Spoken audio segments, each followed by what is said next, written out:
Hey everyone. One of my 5 new technologies that I wanted to introduce to all of you is the Learning Station. It's a free website.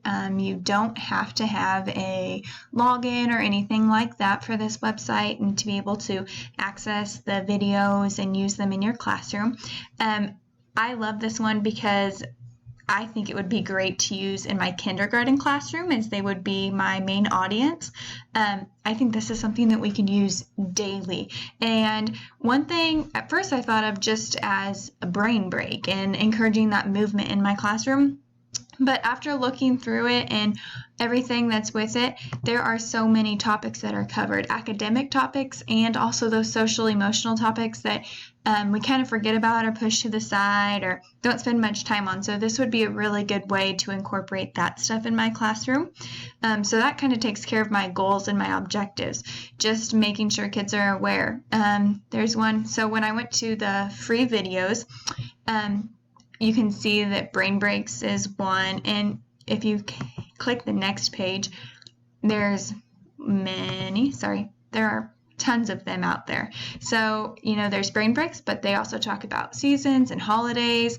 I like the holidays from around the world. Currently, I have a couple diverse kids in my classroom, so I think that would be really neat to show everyone kind of different things. One that I love, Nursery Rhymes, of course, are always good. Baby Shark is a hit. But then we get down to months of the year. We talk about the days of the week, opposites. There's rhyming songs in here. There's so many good things that you can take away from this. And then we also get down to this one, and this one is one of my favorites, good manners and kindness songs.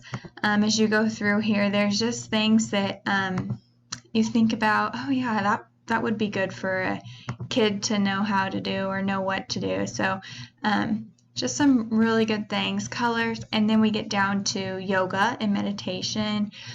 Rest songs, we currently don't have a rest time in my classroom, but sometimes just to unwind and let kids kind of calm down as they come in from things is a great thing too. So I know that I will be using this in my classroom.